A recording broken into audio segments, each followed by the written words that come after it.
Amigos, bienvenidos a Justicia TV Noticias. Les saluda Liliana Choi y Giovanna Argandoña, listas ya para empezar esta jornada informativa. Empezamos ya con nuestros titulares. Adelante. Primo y tío de empresaria Jacqueline Salazar en el banquillo de los acusados. Poder Judicial evalúa pedido de prisión preventiva por supuesta complicidad en el secuestro de su familiar. Y también se inaugura unidad de flagrancia número 11 en Tacna para combatir la criminalidad con sentencias rápidas y severas. Poder Judicial impuso 4 años de prisión suspendida al congresista Luis Picón por delito de negociación incompatible cuando fue gobernador de Huánuco.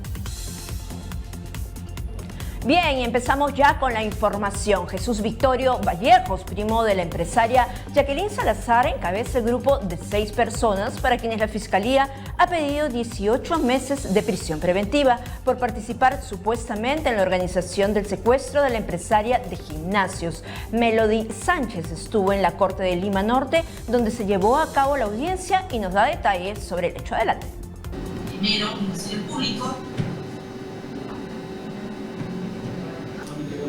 Luego, comuníquenos el número a calificación antes de su detención. Manzana F, lote 9, comité 2, y el Ángel, Independencia.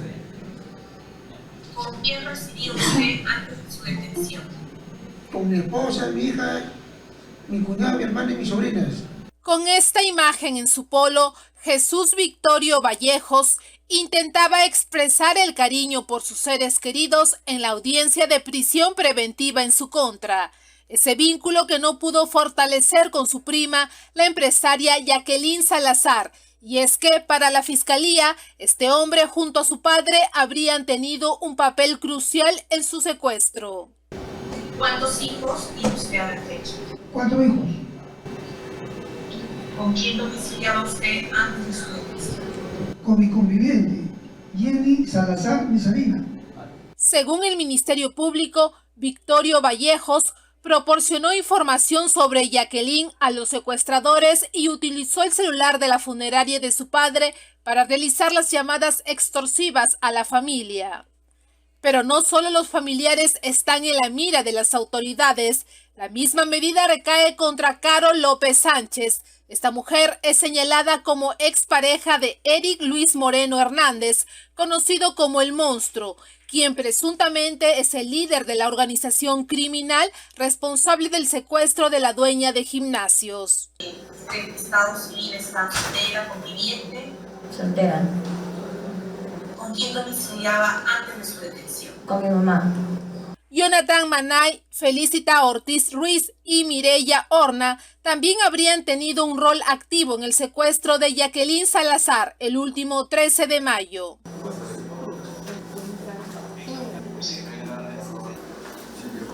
La Corte Superior de Justicia de Lima Norte, a cargo del 5º Juzgado de Investigación Preparatoria, continúa con el desarrollo de la audiencia de manera reservada, mientras en los exteriores los familiares de los investigados, Jesús Victorio Acuña y Jesús Victorio Vallejos, piden su liberación. ¡Libertad! ¡Libertad! ¡Libertad! ¡Libertad! ¡Libertad! Recordemos que la empresaria vivió 11 días de infierno en una vivienda de Caraballo a merced de sus presuntos secuestradores, quienes podrían enfrentar una larga condena por el delito de secuestro y banda criminal.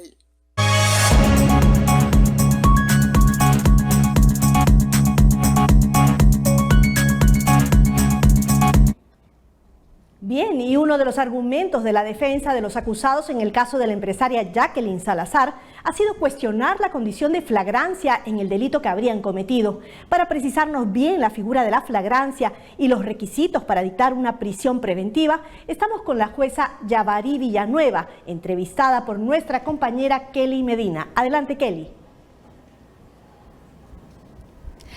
6:06 de la tarde. Gracias, compañeras, por el pase. Efectivamente, yo me encuentro con la jueza Fiorella Villanueva Portela. Ella viene de la Corte Superior de Justicia de Lima Sur, quien nos va a hablar y esclarecer un poco las dudas sobre los delitos de flagrancia.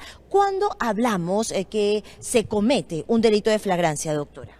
Buenas tardes con todos nuestros televidentes, gracias por la invitación. Nosotros nos encontramos frente a un delito de flagrancia en aquellos supuestos donde se descubre a un agente cometiendo en el acto un hecho delictivo, pero hay ciertas consideraciones a tomar en cuenta, por ejemplo el factor de inmediatez temporal y el factor de inmediatez personal. Se considerará entonces así que también es flagrancia en aquellos supuestos en los cuales un agente haya terminado de cometer un hecho delictivo y es intervenido, también cuando ha huido y es intervenido por la policía, y en un último supuesto que contempla el artículo 259 del Código Procesal Penal, en aquellos casos donde a esta persona se le encuentre con objetos del delito y lo vincule así con la comisión del hecho delictivo. Ahí estamos hablando entonces específicamente de los tipos de flagrancia que existen.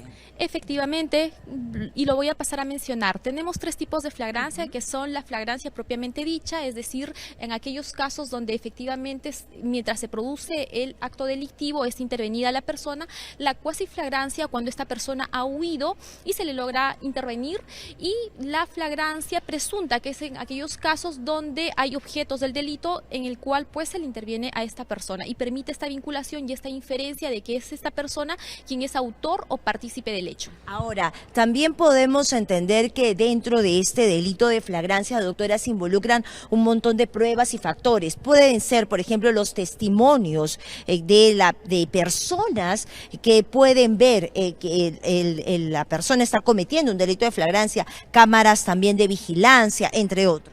Efectivamente, hay una serie de elementos que se deben de tomar en cuenta para poder corroborar efectivamente la comisión del hecho delictivo. Entonces podemos tener testigos, podemos tener al propio agraviado quien ve la comisión del delito e identifica a la persona, pero también podemos tener cámaras de videovigilancia, fotografías y otros elementos que nos permitan determinar que determinada persona ha cometido un hecho delictivo. Así es, doctora, también podemos hablar de la prisión preventiva, porque si bien es cierto, estos procesos que se están dando en estos momentos es con una detención preliminar y luego ya viene lo que es el pedido que hace el Ministerio Público, que es una prisión preventiva.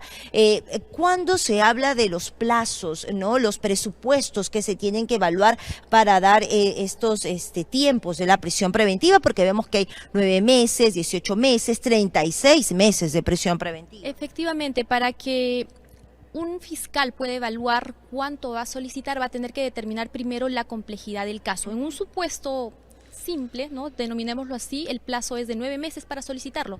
Si en caso nos encontramos frente a un delito complejo, vamos a pasar al requerimiento probablemente de 18 meses. Y si nos encontráramos frente a acciones cometidas por organizaciones criminales, son 36 meses. Ahora, esto puede prorrogarse de acuerdo al requerimiento fiscal a las investigaciones que pueda realizar.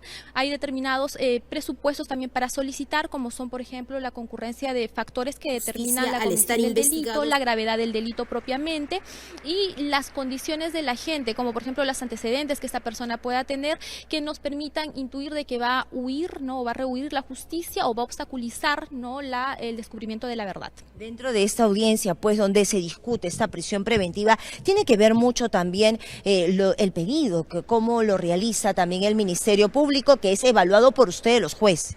Efectivamente, es tarea del fiscal justamente reunir los elementos de convicción, los elementos de prueba que nos permitan a nosotros contar y poder evaluar, ¿no?, de propia mano si es que procede o no una medida como esta, limitativa de derechos, que permita asegurar pues la continuidad del proceso. Ok, doctora, no sé si ustedes tienen alguna pregunta desde estudios, compañeras. Sí, por supuesto. Tenemos una pregunta, Kelly, si se la puedes trasladar a la doctora. De lo que ella ha dicho, podemos deducir que en el caso del secuestro de esta empresaria de gimnasios se configura la flagrancia, toda vez que encontraron en el lugar los teléfonos, los chips de los celulares, las cintas adhesivas con las cuales estuvo vendada. ¿Podemos deducir que ahí se configura perfectamente la flagrancia?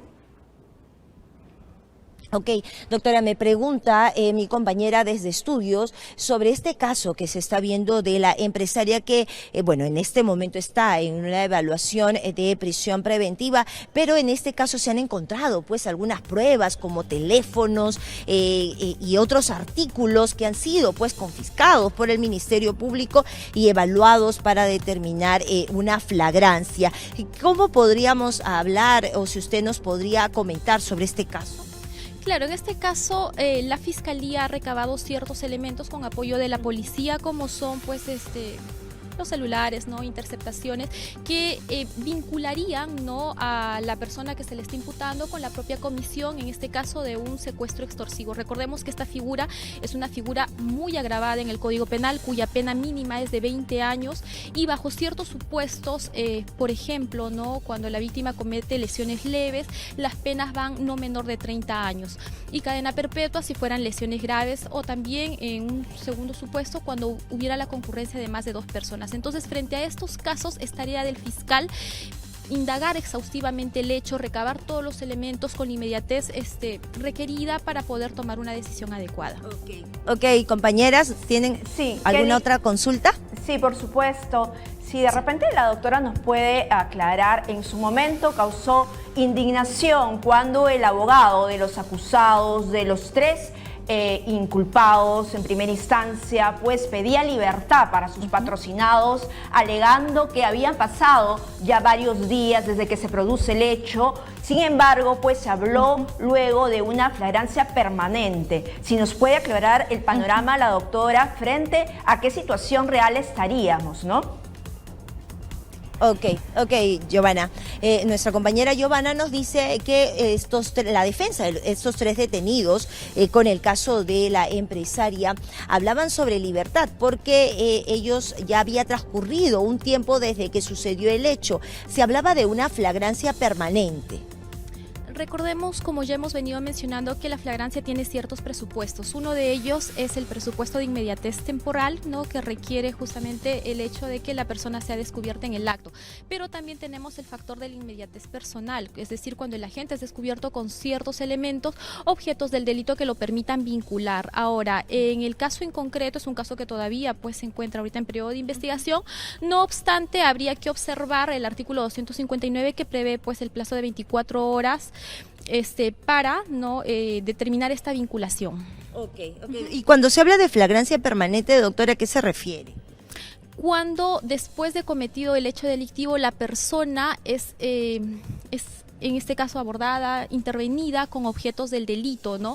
Pero para eso justamente hay un lapso de tiempo en el cual la Fiscalía, con el apoyo de la policía, hacen una investigación para recabar ciertos elementos que permitan esta vinculación. Ok, doctora, bueno, recordemos que este caso sigue todavía en proceso, no se puede directamente hablar sobre una sentencia apresurada porque está en evaluación justamente por los jueces de la Corte Superior de Justicia de Lima Norte. Compañeras, ¿alguna duda más? Sí, un interrogante último. Bueno, sabemos que el caso, como tú dices, está en proceso, sin embargo, pues sabemos también que la víctima ha sido sometida a mucha crueldad. Si bien es cierto, pues, de demostrarse esta situación, ¿la pena sería la misma para el autor material que el intelectual? Ok, nuestra compañera Giovanna nos habla sobre la crueldad a la que ha sido sometida la víctima. La sanción sería esta crueldad, estas violaciones que se le han sometido, ¿no? No solamente físicas, sino también psicológicas. Sería un agravante para la pena, tanto para el autor intelectual como material. Efectivamente, cuando nos encontramos frente a un secuestro extorsivo que se encuentra previsto en el artículo 200 de nuestro Código Penal, hay ciertos presupuestos que van a agravar la conducta. Habíamos manifestado que cuando este hecho es cometido por más de 2 personas o la víctima resulta no siendo afectada físicamente a través de lesiones leves o de repente por su condición, la pena va a ser no menor de 30 años. Ahora, si ya son lesiones graves y es sometida de repente a un daño mayor, la sanción va hacia la cadena perpetua. Entonces son conductas obviamente reprochables por nuestro sistema penal y sancionables en ese modo. ¿Y la pena es la misma para el autor intelectual que material? En este caso, claro, efectivamente, porque son autores quienes cometen el hecho. Okay. Claro. Para toda la banda sería. Así es, habría que determinar el grado de responsabilidad.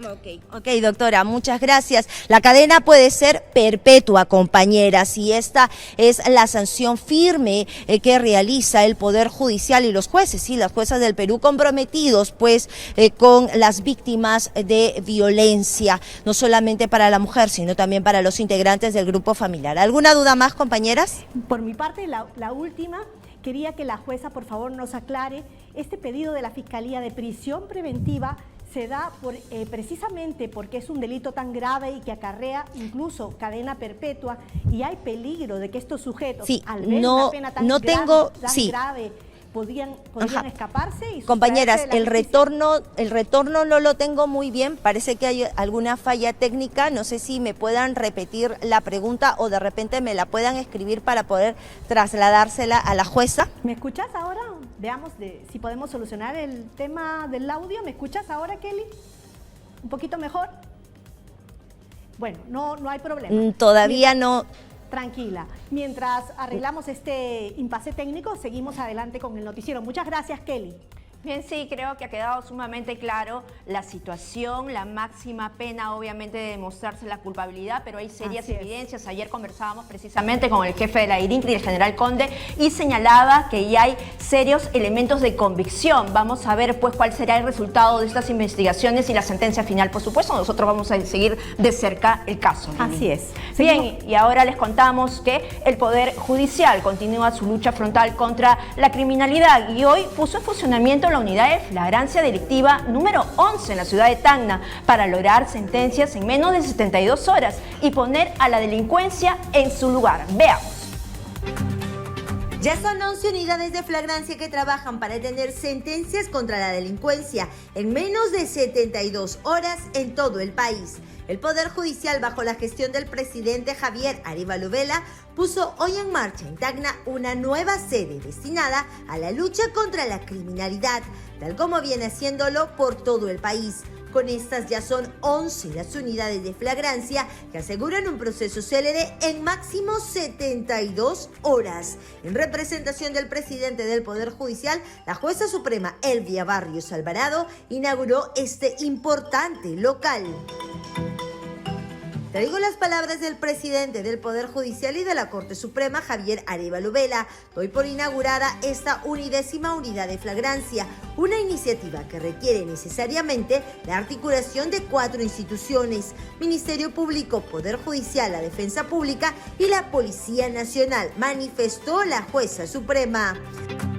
Recordó también que el Poder Judicial dio inicio a esta iniciativa con el objetivo de enfrentar la inseguridad ciudadana. Ahora, con recursos otorgados por el Ejecutivo, estamos iniciando el proceso de implementación a nivel nacional de las unidades de flagrancia que el país requiere. Hasta el mes de mayo, el porcentaje de los casos resueltos en estas unidades de flagrancia aumentó en un contundente 87% a nivel nacional. Recordemos que una de las principales características de estas unidades de flagrancia es resolver en 24, 48 o 72 horas casos de hurtos, robos, extorsiones, homicidios y sicariato, que son los delitos más recurrentes a nivel nacional.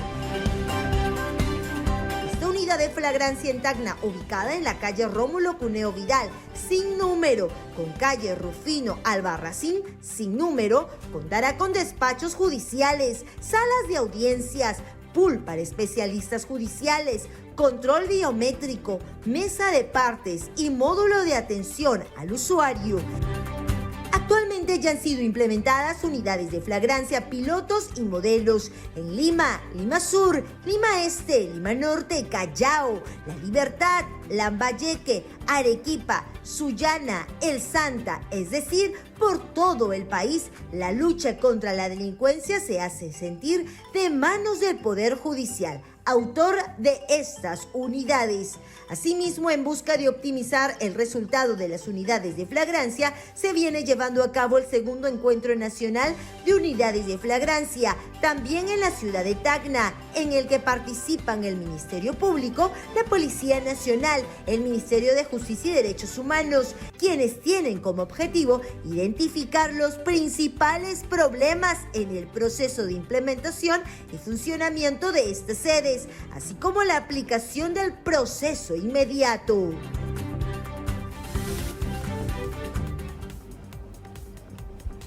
Y en la ceremonia de inauguración de la unidad de flagrancia en Tacna, se difundió un video que muestra un consolidado del contundente trabajo que realizan estas unidades en la lucha contra la delincuencia. Veamos.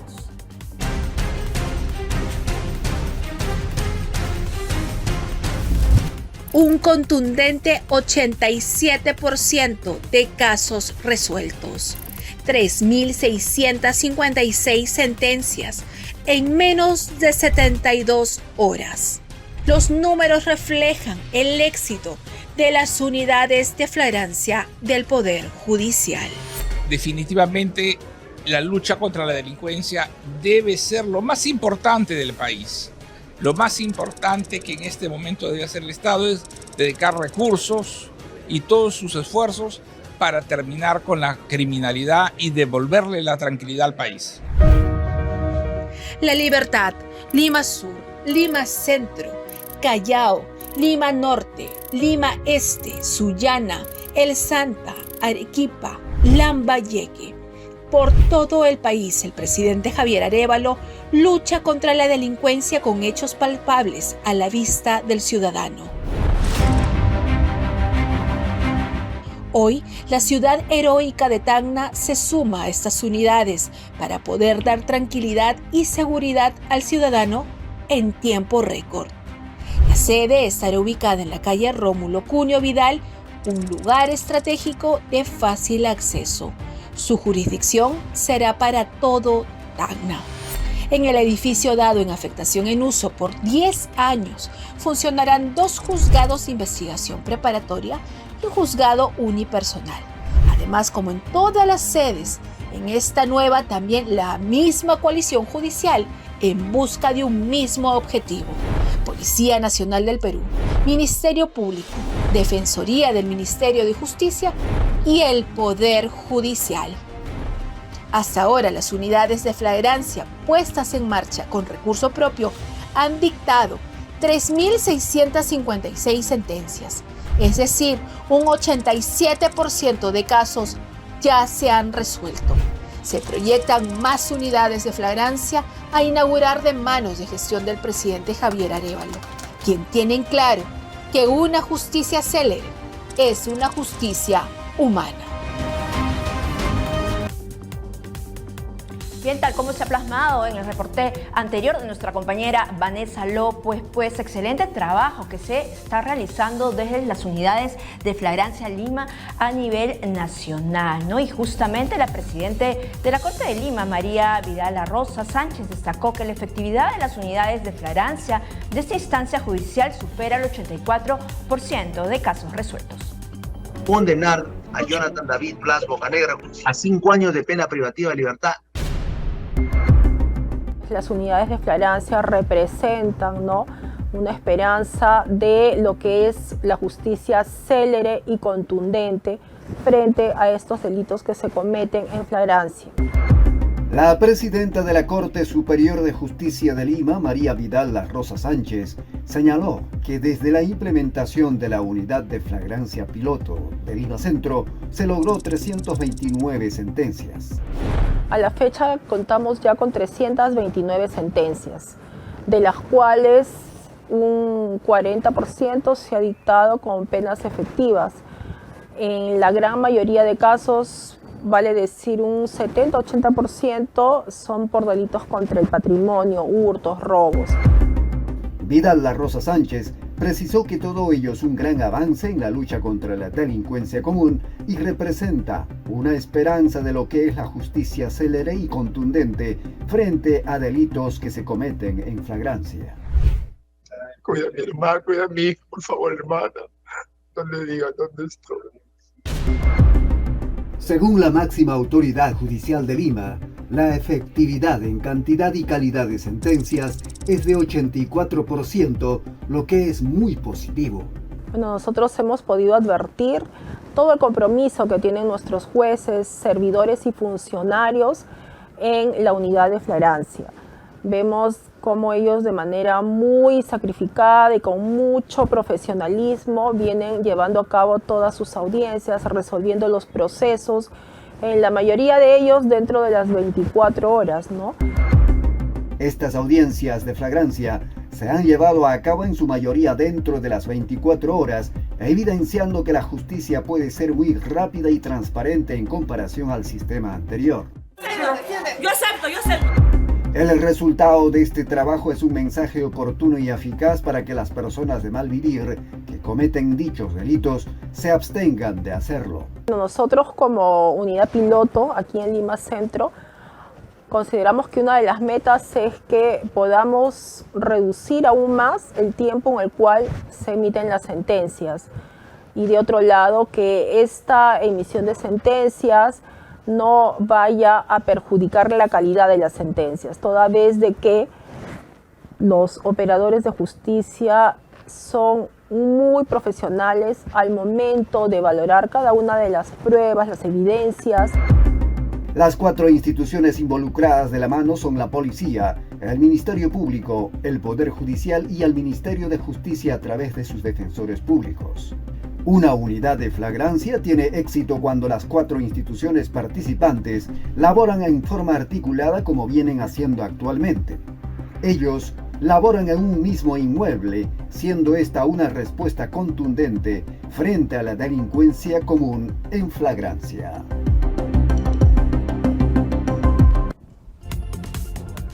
Bien, y las unidades de flagrancia no solo son un éxito en la Corte de Lima, sino también a nivel nacional con un alto promedio de efectividad, como vamos a ver en el siguiente cuadro. ¿Lo tenemos? Ahí está. Bien, Lili, repasemos el cuadro, ¿no? A nivel nacional de las 10 Cortes Superiores hay 4.201 casos ingresados, sentencias más de 3.000, exactamente 3.656. Y un porcentaje de resolución de 87.03%. ¿Quién podría dudar que las unidades de flagrancia están dando un contundente golpe a la delincuencia con la efectividad que llevan? ¿Seguimos? Así es, claro que sí, resaltamos la importancia, porque antes, ¿qué es lo que pasaba, Lili? Uno ponía la denuncia, por ejemplo, de robo del celular, y ¿cuánto tiempo demorábamos? O de repente, pues, soltaban al detenido, cuántos meses, y a veces caía en saco roto. Ahora no, ahora se está poniendo en marcha, pues, toda una estrategia para hacer frente a la delincuencia, para acercar precisamente la justicia al ciudadano, ¿no es cierto? Y con varios gestores, ¿no? La policía por un lado, el Ministerio Público o Fiscalía y el Poder Judicial.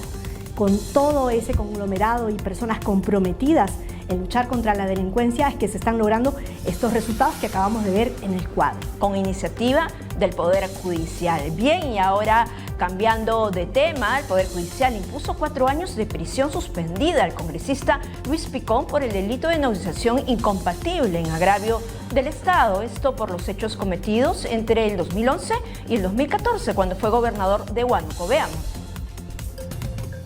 El Poder Judicial sentenció al congresista de la República, Luis Picón Quedo, a 4 años de pena suspendida por la irregular licitación de una obra pública en el 2014 por más de 86 millones de soles cuando era gobernador regional de Huánuco. La conducta de los acusados, que serán materia de sentencia, una conducta antijurídica, violenta el ordenamiento jurídico, produce un daño patrimonial, daño institucional,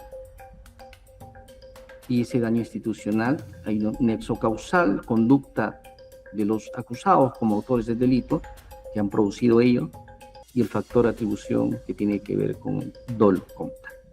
El juez Luis Pasquel del 4º Juzgado Penal Unipersonal Supraprovincial, especializado en delitos de corrupción de funcionarios de la Corte Superior de Huánuco, determinó que Picón Quedo favoreció de manera indebida y sin contar con la certificación presupuestal al consorcio constructor San Antonio en la ejecución de obras en el Centro Educativo San Juan El Porvenir, ubicado en el distrito de José Crespo y Castillo. El certificado presupuestal tiene que ver con los fondos, el presupuesto que debe haber para el año fiscal que se aprobó. Y si fuera el caso, según este informe, pero que trata de procesos de selección que tienen que ver ya con la ley 30.225, que no es el que nos convoca, ahí tiene que aprobarse y emitir un certificado previsional que garantice que en el próximo año fiscal se pueda concretizar, haya presupuesto. En el presente caso no se hizo. Asimismo, otros 3 exfuncionarios recibieron la misma condena, quienes además deberán de pagar una reparación civil de 100.000 soles en un plazo de 6 meses. El ex gobernador de Huánuco también fue inhabilitado por 3 años para ejercer cargo público por los presuntos delitos de negociación incompatible y colusión en agravio del Estado. Bien amigos, hacemos una breve pausa en el noticiero, pero regresamos con más información. No se vayan.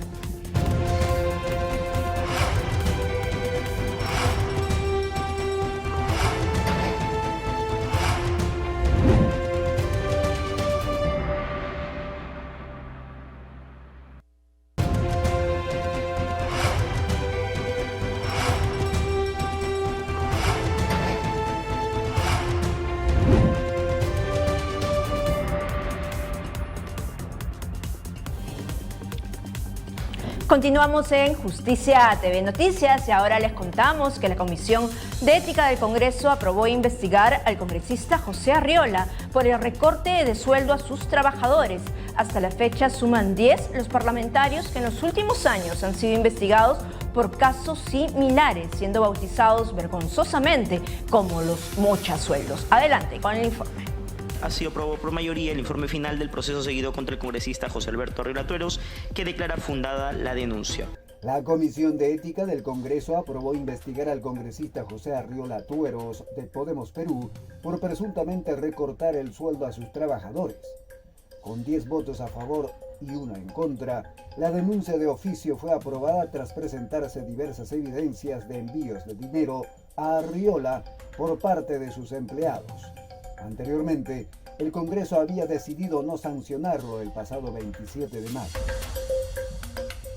Los extrabajadores del despacho de Arriola testificaron ante el Ministerio Público, detallando cómo fueron obligados a entregar un porcentaje de entre 15 y el 20% de sus ingresos bajo amenaza de despido.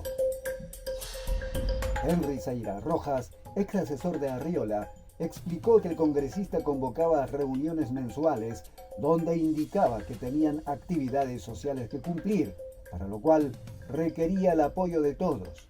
Rojas afirmó que aquellos que no cumplían con la donación perdían su trabajo automáticamente. No, en ningún momento. Son 5 testimonios con nombre y apellido de Carlos Quispe, Natalia Miranda. En Ética ya se aclaró. Pero estos trabajadores no han declarado ante Ética. ¿Cuál? Natalia Miranda, Carlos Quispe, Henry Zaira. Ya en Ética ya se aclaró todo, incluso me han multado con 30 días y ese tema está superado. Los testimonios de los trabajadores no solo describen la coacción, sino también una estructura bien organizada para la recaudación de estos fondos. Yolanda Cuya coordinaba los depósitos a una cuenta en Scotiabank a nombre de su esposo. Carlos Quispe Baldovino, otro ex asesor, declaró que Arriola instruyó que las donaciones fueran en efectivo a la cuenta de su secretario. Este caso se suma a una serie de investigaciones similares contra más de una decena de congresistas por prácticas de recorte salarial a sus empleados. Entre ellos se encuentran María Cordero, Katy Ugarte, Edgar Tello, Magali Ruiz, Rocío Torres, María Acuña, Jorge Flores, entre otros.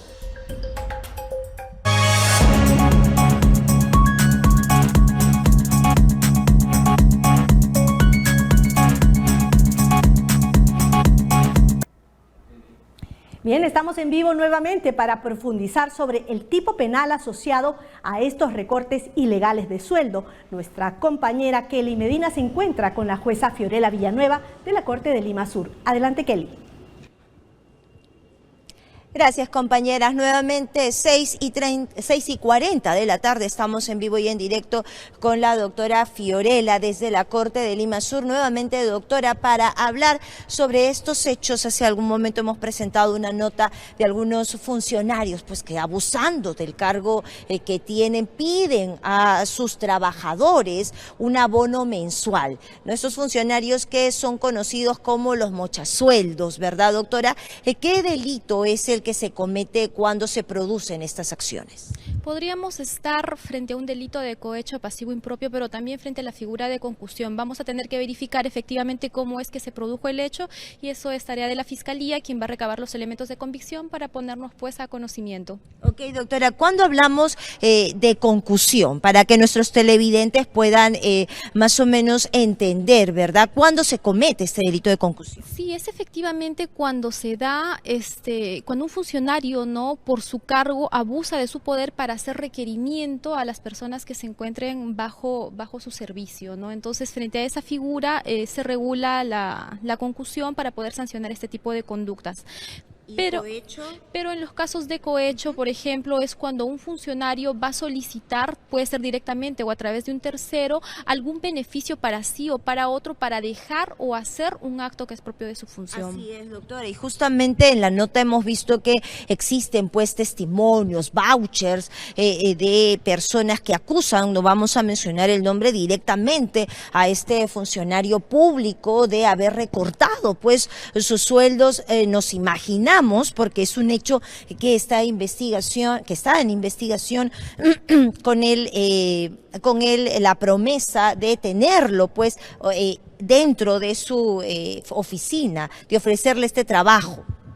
Efectivamente, mira, actos como este realmente son lamentables, ¿no? Porque realmente el servicio público es un servicio que debe darse en integridad y los delitos de corrupción de funcionarios son también delitos castigados y reprochados por nuestro sistema, que deben de ser erradicados, ¿no? Hay políticas de integridad que se implementan en las instituciones públicas justamente a fin de detectar y luchar contra estos actos de corrupción. ¿Cuál es la pena, doctora? Porque también recordemos que hay un caso de un congresista conocido, ¿verdad? El caso Urtecho, que se ha sentenciado con varios años, él junto a su esposa, también por pedir el sueldo a sus trabajadores. ¿De cuántos más o menos estamos hablando la pena, doctora?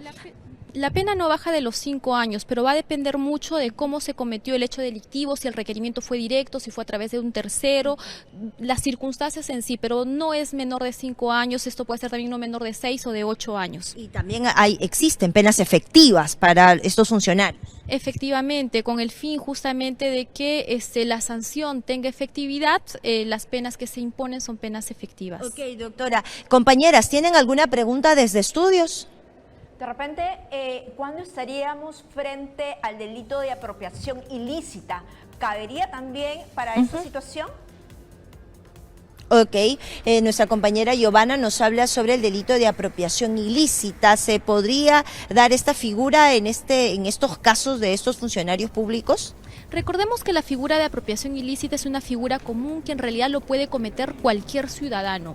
Sin embargo, cuando un delito es cometido por un funcionario o un servidor público, vamos a entrar a una figura específica, ¿no?, por la calidad de la gente. Y estas figuras van a ser, por ejemplo, la del peculado, que es una figura homóloga, sí, sancionable con mayor gravedad, pero por la condición de la gente, porque estamos hablando de un funcionario público, ¿no?, quien tiene a su cargo la responsabilidad de los bienes del Estado, en este caso.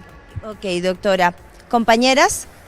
Bien, muchas gracias, Kelly, por la información y gracias a la magistrada también. Así que ya saben, los funcionarios públicos, en el cargo en el que estén, la pena o la sentencia que establece la ley para este tipo de delitos, apropiarse ilegalmente del dinero de los trabajadores, no baja de 5 años. Vergonzoso realmente. Bien, y cambiamos el ángulo de la información.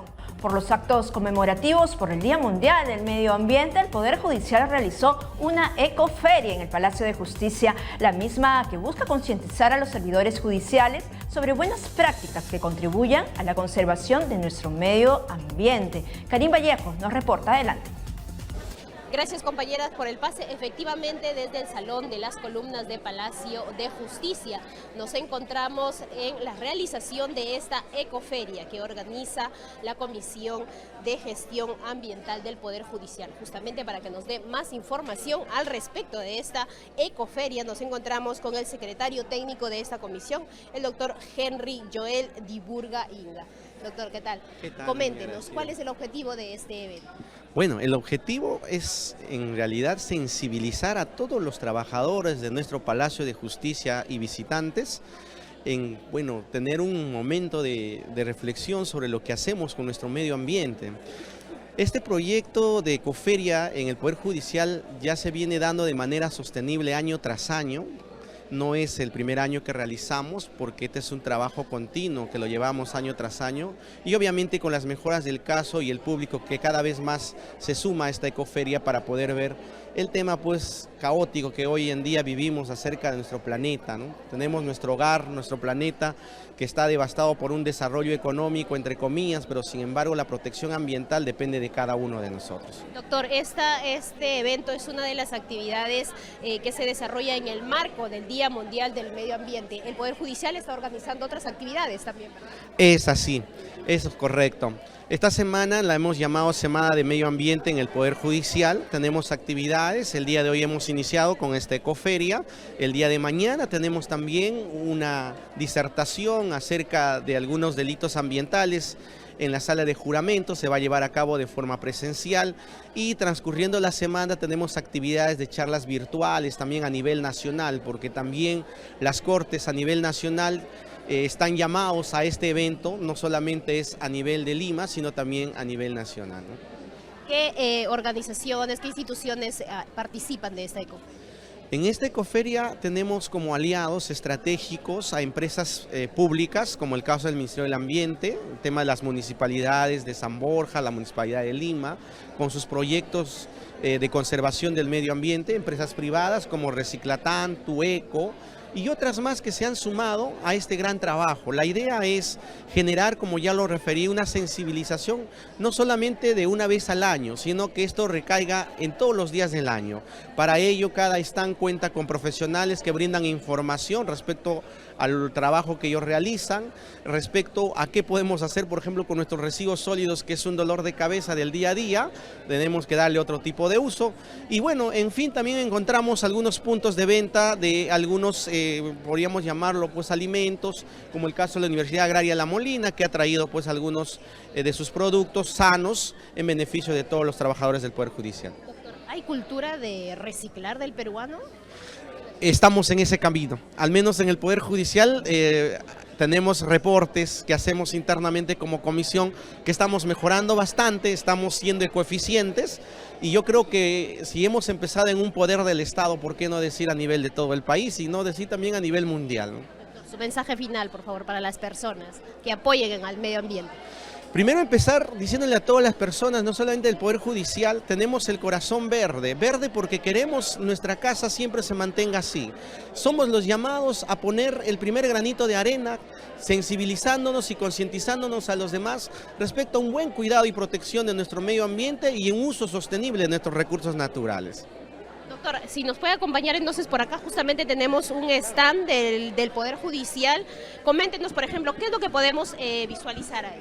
A ver, aquí por ejemplo nosotros dentro de la Comisión Nacional de Gestión Ambiental tenemos a un eje que lo practicamos bastante, es el tema de coeficiencia en el Poder Judicial.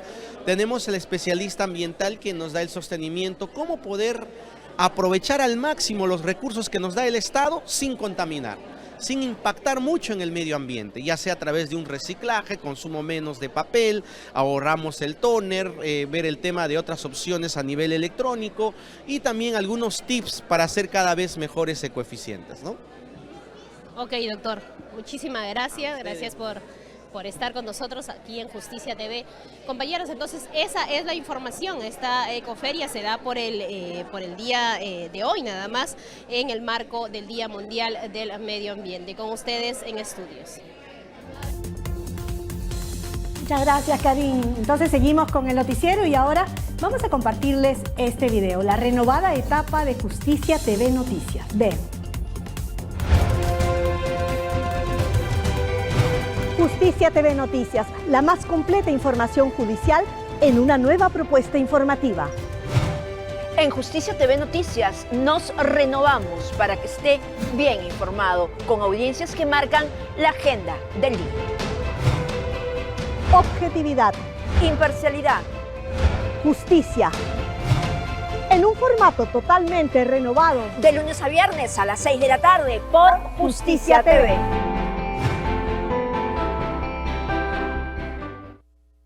A las 6 de la tarde todos los días, el compromiso es aquí en Justicia TV Noticias. Así es, y empezamos ahora nuestro recorrido por las cortes del país. con un fallo de la Corte de Sullana que impuso 36 meses de prisión preventiva a los integrantes de una banda denominada los Gatilleros de la Perla. Estos han sido autores de múltiples delitos. Se resuelve declarar fundado el requerimiento de prisión preventiva formulado por la Fiscalía Provincial, la Fiscalía Especializada en Delitos de Crimen Organizado de Piura, a través del señor Jorge Luis Zamora, contra el Meryair Arámbulo García y el Vidjoel Yaxaguán Gayala. El segundo juzgado de investigación preparatoria de Sullana ordenó el internamiento en el penal de Río Seco por un plazo de 36 meses contra Elmer Yair Arámbulo García y Elvis Joel Yaxaguán Gayala por los delitos de organización criminal, sicariato, robo agravado, conspiración para el sicariato y otros en agravio del Estado. Según la investigación de la Fiscalía, los imputados serían parte de esta banda criminal que estaría conformada por 16 personas y encabezada por Augusto Pasos Vilches. Los intervenidos cumplirían la función de conducción de vehículo y de realizar los disparos a las víctimas seleccionadas. Esta banda estaría dedicada a la extorsión a las empresas de construcción civil y tendría como característica recurrir al sicariato para eliminar o victimar a varias personas que impedirían poder desarrollar su actividad ilícita. El juez Lito Echevarría Arellano señala que no existe otra medida coercitiva menos gravosa que asegure la presencia de los imputados en las diferentes diligencias a programar en este proceso judicial. Bien, seguimos en Sullana, donde Daniela Paza nos informa sobre una campaña de justicia itinerante en la localidad de Montero. Adelante, Daniel, con tu reporte. Gracias, Perina, por el pase. Efectivamente, nos encontramos en el distrito altoandino de Montero, donde la presidencia de la Corte, en coordinación con la municipalidad de esta localidad, ha programado y viene ejecutando la justicia itinerante. Para que nos dé mayores detalles de esta actividad, contamos con la presencia del presidente de la Corte de Sullana, el doctor Pedro Lizana Bobadilla. Doctor, la población ha respondido al llamado del Poder Judicial para presentar sus demandas. Claro, así es, porque hemos comprobado que ya se vienen presentando varias demandas de alimentos, rectificación de partida, afiliación extramatrimonial y violencia familiar.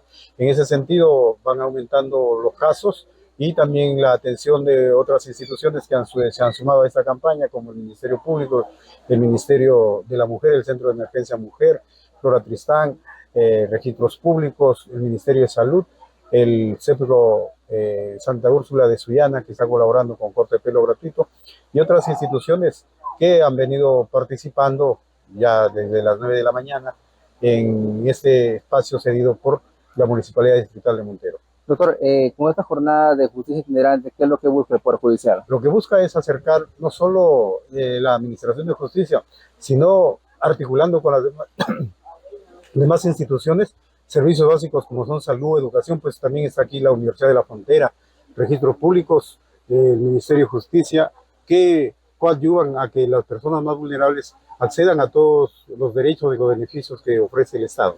Doctor, en el caso de las demandas de alimentos, ¿en qué tiempo se resuelven? Bueno, se convoca una audiencia que debe ser de aquí a 2 o 3 semanas, de acuerdo al domicilio del demandado, y ahí nuevamente participa la demandante y el demandado, y el juez ya puede dictar ahí sentencia. Doctor, de esta manera el Poder Judicial, además de garantizar el acceso al servicio de justicia, también garantiza que demás instituciones, como usted mencionaba, acudan a esta zona a brindar sus servicios. Sí, porque eso es lo que nosotros hemos venido escuchando de las personas, de los pobladores, que no solo quieren que se les asista en la administración de justicia, sino también otros problemas básicos que tienen que ver, por ejemplo, con educación, con salud, con registros públicos y otras instituciones que hoy día nos han estado apoyando. Es la información que tenemos, Perina, desde el distrito de Montero, donde el Poder Judicial ha ejecutado la jornada de justicia itinerante, en la cual se ha atendido demandas de alimentos, rectificación de partidas. Además, se ha brindado atención médica, psicológica, legal y vocacional, conforme a lo programado por la Comisión de Acceso a la Justicia. Para el mes de junio, la justicia itinerante tiene proyectado instalarse también en el distrito de Salitral y el 21 de junio en Zapilleca. Adelante con ustedes en estudios. Muchas gracias, Daniel, por el reporte, decías. Sí, decíamos, tan importante es el trabajo de la justicia itinerante, ¿no? Porque nos mostraba nuestro compañero en su reporte precisamente el trabajo, no solamente pues van al distrito, sino que se desplazan hasta los poblados alejados, llevando pues y acercando la justicia a la población. Hablaban en el reporte precisamente de demandas de alimentos, ¿no? Gente que creen que las demandas precisamente van a quedar en saco roto, sin embargo, cuando ven a los orientadores judiciales, a los trabajadores de la institución, una luz en el camino que le da pues una solución a sus demandas. Sí, cuando a veces las personas, sobre todo las mujeres, ¿no?, ya creen perdidos sus casos, pues ahí está la gente del Poder Judicial brindándoles orientación, ayuda, y no solamente eso, de repente hasta un trámite de cambio de DNI o un cambio de partida, una rectificación, tantas cosas de información que ellos necesitan, y ahora se está llegando pues hasta los lugares más apartados con un gran esfuerzo de los jueces y de todos los trabajadores en las distintas cortes del interior del país. Bien, y ahora nos vamos a Trujillo, donde Cintia Salirrosas de la Corte de la Libertad nos informa sobre la firma de un convenio entre esta instancia judicial y la Municipalidad de Trujillo para combatir la violencia contra la mujer. Gracias, compañeros de Justicia TV. Nos encontramos con el presidente de la Corte Superior de Justicia de la Libertad y el alcalde de la Municipalidad Provincial de Trujillo, quienes acaban de inaugurar un importante programa de capacitación para las beneficiarias de todos los servicios sociales que tiene la Municipalidad Provincial de Trujillo. Doctor, este tipo de capacitaciones vienen con un objetivo, que es sensibilizar y prevenir también la violencia en todos los rincones de la provincia de Trujillo. Así es. Nosotros tenemos algunas comisiones que tienen una proyección social muy protagónica en la región.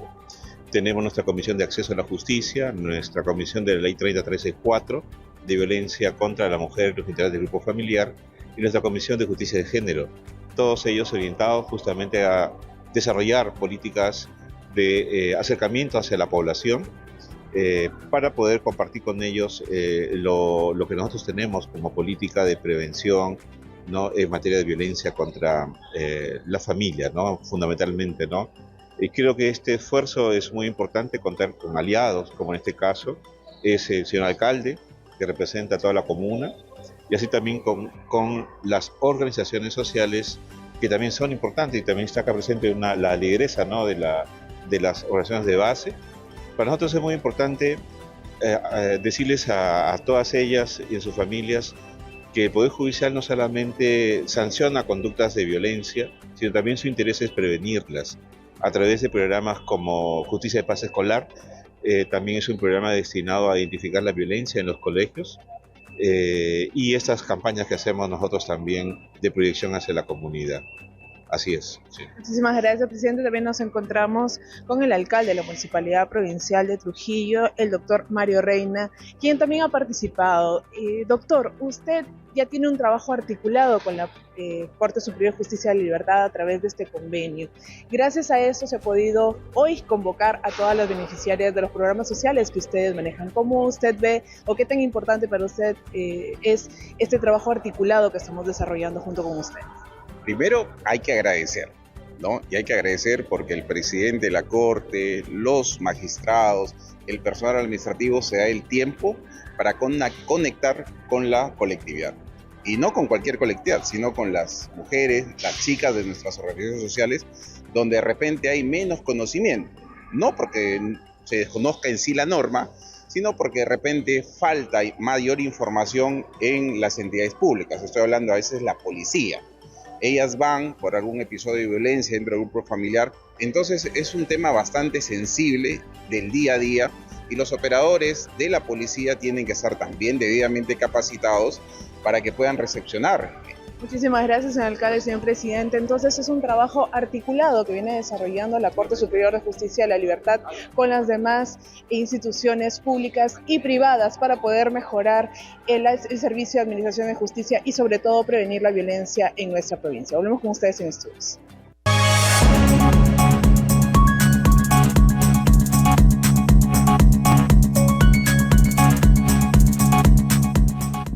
Bien, y ahora les contamos que un diputado ecuatoriano y su esposa fueron asesinados a tiros por delincuentes cuando acudían a un show en un circo en la localidad de Manta, Ecuador. La policía investiga el móvil del crimen del político, que es una muestra del clima de inseguridad que vive ese país.